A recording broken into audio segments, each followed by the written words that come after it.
विंध्यवासिनी नमः। अथ सप्तमोऽध्यायः। ब्रह्मा जी का भगवान विष्णु तथा भगवती योग निद्रा की स्तुति करना। सूत जी बोले, तदंतर उन दोनों वीरों को देखकर सर्वशास्त्रवेता ब्रह्मा जी साम दान भेद आदि नीतियों के माध्यम से युद्ध की समाप्ति के उपायों को सोचने लगे। इनके वास्तविक बल का मुझे कोई ज्ञान नहीं है। नीति के अनुसार जिसके बल की जानकारी न हो उसके साथ युद्ध करना कदापि उचित नहीं होता। यदि मैं इस समय इन मदोन्मत्त दुष्ट दानवों की स्तुति करता हूँ तो इससे स्वयं मेरे द्वारा अपनी निर्बलता प्रकाशित होगी। निर्बलता प्रदर्शित करने पर इनमें से कोई एक ही मेरा वध कर देगा। इनके साथ इस समय मैं ना तो दान नीति और ना तो भेद नीति को ही उपयुक्त समझ रहा हूँ। अतः इस समय उचित यही है कि मैं शेषनाग पर सोए हुए चतुर्भुज एवं पराक्रमी भगवान विष्णु को जगाऊं। वे मेरी विपत्ति अवश्य ही दूर करेंगे।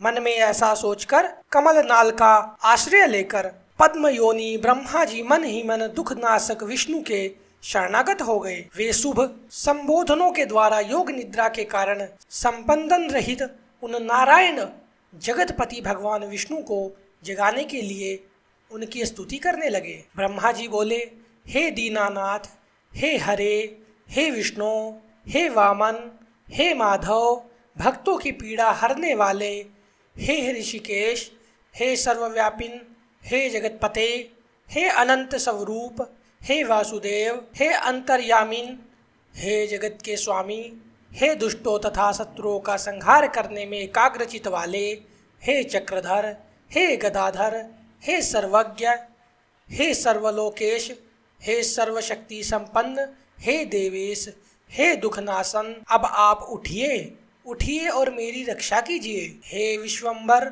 हे विशालाक्ष, हे पुण्य श्रवण कीर्तन, हे जगत सृष्टा, हे निराकार, हे सृष्टि पालन संहार के कारक, हे महाराज, ये दोनों मदोन्मत्त दानव मेरा वध करना चाहते हैं। हे सर्वाधार, मैं इस समय संकटग्रस्त हूँ, क्या आप यह नहीं जानते? हे महाविष्णु, मैं इस समय दुख से अत्यधिक पीड़ित हूँ और आपके शरणागत हूँ। ऐसी स्थिति में यदि आप मेरी उपेक्षा करेंगे तो आपका जगत पालन का नियम निरर्थक हो जाएगा। इस प्रकार स्तुति करने पर भी जब योग निद्रा में लीन भगवान विष्णु नहीं जगे तब ब्रह्मा जी ने विचार किया कि भगवान विष्णु अवश्य ही शक्ति के अधीन होकर योग निद्रा के वश में हो गए हैं, जिससे ये धर्मात्मा नहीं जग रहे हैं। अब दुख से पीड़ित मैं इस समय क्या करूं? अहंकार के मद में चूर वे दोनों दानव मुझे मारने के उद्देश्य से यहाँ आ गए हैं। अब मैं क्या करूं और कहाँ जाऊं?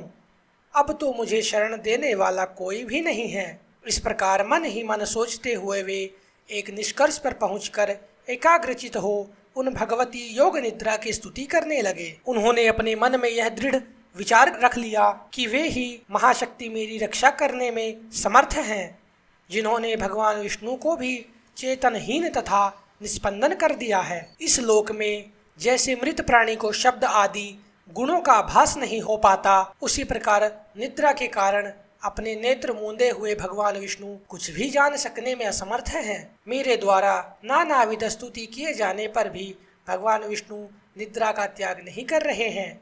अतएव मैं मानता हूँ कि निद्रा इनके अधीन नहीं है, अपितु निद्रा के द्वारा ही ये वशीभूत कर लिए गए हैं।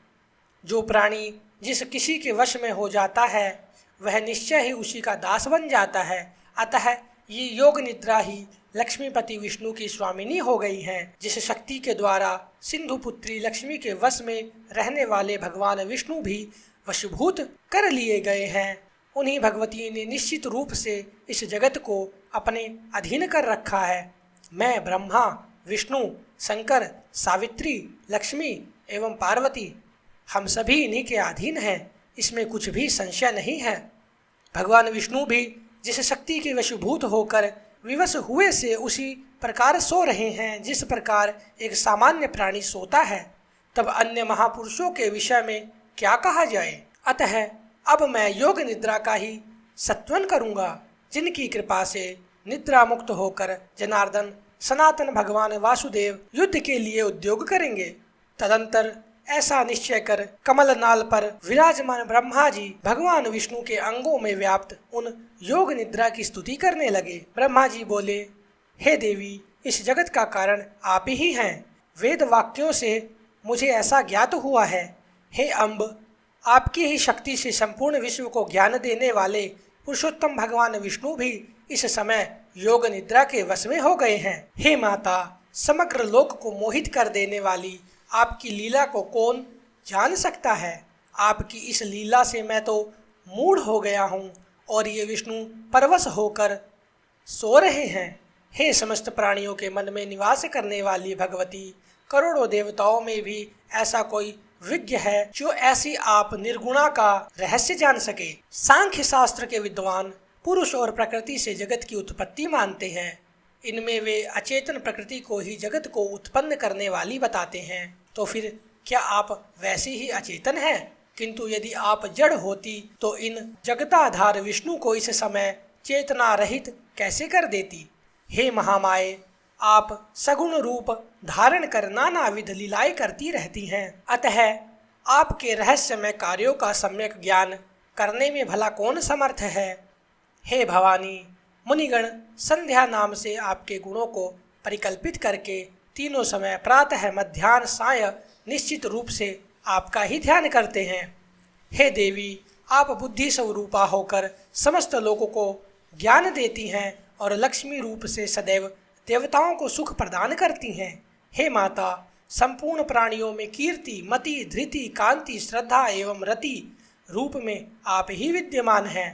हे देवी, प्रगाढ़ निद्रा के वशीभूत विष्णु को देखकर विषम दुख की स्थिति को प्राप्त हुए मुझको यह प्रमाण मिल गया कि आप ही निसंदेह संपूर्ण जगत की जननी हैं। इस विषय में अब सैकड़ों तर्क वितर्क की कोई आवश्यकता नहीं है। हे देवी, आप वेद शास्त्रों के पारदर्शी विद्वानों की समझ से भी परे हैं और वेद भी आपको पूर्ण रूप से नहीं जानते, क्योंकि उन वेदों की उत्पत्ति का भी कारण आप ही हैं। आपका यह संपूर्ण रहस्यमय क्रियाकलाप सबको प्रत्यक्ष दिखाई देता है। इस संसार में कौन ऐसा बुद्धिमान प्राणी है जो आपके संपूर्ण चरित्र को जानने में समर्थ है। अवश्य मैं ब्रह्मा, विष्णु, शंकर, देवगण, अन्य मुनिवृंद तथा मेरे तत्वज्ञ पुत्र लोग भी उसे नहीं जान सके हैं। संपूर्ण लोक में आपकी महिमा का वर्णन कोई नहीं कर सकता है।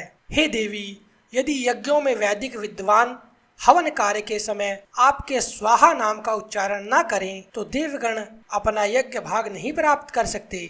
अतएव आप ही देवताओं का भी भरण पोषण करती हैं। हे भगवती, आपने पहले ही समय समय पर दैत्यों द्वारा उत्पन्न किए गए भयों से हमारी रक्षा की है, उसी प्रकार इस समय भी हमारी रक्षा करें। मैं आपकी शरण में हूँ। हे देवी, हे वरदे, मधु के साथ भयानक इस कैटअप को देखकर मैं अत्यंत भयाक्रांत हूँ। आपकी योग माया ने भगवान विष्णु के शरीर के सभी अवयवों को अपने वश में कर रखा है, अतः वे मेरी इस विषम विपत्ति को नहीं जान रहे हैं। हे महानुभावे, या तो इस समय आप आदिदेव को मुक्त कर दें अथवा इन दोनों महादैत्यों का वध कर दें। इनमें से आपको जो उचित जान पड़े वह कीजिए। हे देवी, जो मंदबुद्धि प्राणी आपकी विशिष्ट महिमा को नहीं जानते वे ही विष्णु तथा शंकर आदि की आराधना करते हैं। हे जननी, आज प्रत्यक्ष प्रमाण के रूप में मैं आपकी महिमा देख रहा हूँ कि भगवान विष्णु भी प्रगाढ़ निद्रा के वशीभूत होकर सो रहे हैं। आपकी शक्ति के वश में पड़े अपने पति भगवान विष्णु को इस समय सिंधु सुता लक्ष्मी भी नहीं जगा सकती, क्योंकि हे भगवती, मुझे ऐसा प्रतीत होता है कि आपने ही बलपूर्वक लक्ष्मी को भी शयन करने के लिए विवश कर दिया है, जिससे वे भी नहीं जग रही हैं। हे देवी, इस संसार में वे ही प्राणी धन्य हैं जो आपके चरणों में भक्ति भाव रखते हैं, अन्य देवताओं की उपासना त्याग कर आपके ध्यान में लीन रहते हैं और आपको ही संपूर्ण कामनाएं पूर्ण करने वाली कामधेनु तथा समस्त लोक की जननी मानकर आपका भजन करते हैं। बुद्धि, कांति, यश, शुभ, वृत्ति आदि गुण इस समय भगवान विष्णु का परित्याग कर कहाँ चले गए? हे भगवती, अतिशय मान वाली, आपकी ही शक्ति से ये भगवान विष्णु इस समय निद्रा के वशवर्ती हो गए हैं। अखिल प्रभाव वाली, आप ही जगत की एकमात्र शक्ति हैं और आपके द्वारा रचा गया सब कुछ आपकी लीला ही है। जैसे कोई नट अपने ही द्वारा निर्मित नाट्य में अभिनय करता है, उसी प्रकार आप वे अपने ही द्वारा निर्मित मोह जाल में नानाविध लीलाएं करती रहती हैं। युग के आरंभ में आपने सर्वप्रथम विष्णु का सृजन किया, सबके पालन के लिए उन्हें निर्मल शक्ति प्रदान की और इस प्रकार समस्त जगत की रक्षा की। उन्हीं भगवान विष्णु को निद्राभिभूत कर आपने इस समय सुला दिया है। हे अम्ब, आपको जो उचित जान पड़ता है आप निश्चित रूप से वही किया करती हैं। हे भगवती, यदि आप मेरी सृष्टि करके मुझे नष्ट कर देने की इच्छा नहीं रखती तो अपना यह मौन त्याग कर मेरे ऊपर दया कीजिए। हे भवानी, आपने काल रूप इन दोनों दानवों को किस लिए उत्पन्न किया है? कहीं आपने मेरे उपहास के लिए तो ऐसा नहीं किया है। हे भवानी, अब मुझे आपके अद्भुत चरित्र का ज्ञान हो गया। समस्त जगत की रचना करके आप उसी में स्वेच्छा से विहार करती हैं और पुनः उसे अपने में जैसे समाहित कर लेती हैं, उसी प्रकार मुझे नष्ट कर देना चाहती हैं, तो इसमें कोई विचित्र बात नहीं है। हे माता, यदि आप यही चाहती हैं तो मेरा वध कर दीजिए। हे जगदम्बे, मुझे मरण जनित दुख की लेश मात्र भी चिंता नहीं है।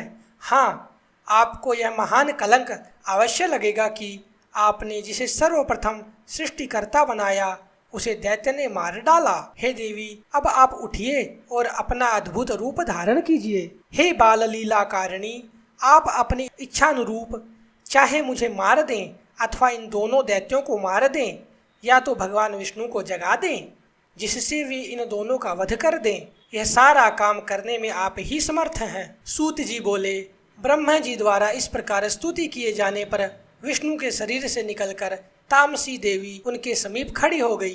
तदंतर अतुलित तेज वाले विष्णु के समस्त अंगों को छोड़कर योग निद्रा उन दोनों का संहार करने के लिए बाहर निकल आई। योग माया के प्रभाव से मुक्त हुए वे जनार्दन अब चेतना युक्त शरीर वाले हुए। तब उन विष्णु को देखकर ब्रह्मा जी को परम प्रसन्नता हुई। इति श्रीमद्देवी भागवते महापुराणे अष्टादशसहस्रायां संहितायां प्रथमस्य स्कन्धे विष्णु प्रबोधो नाम सप्तमो अध्यायः।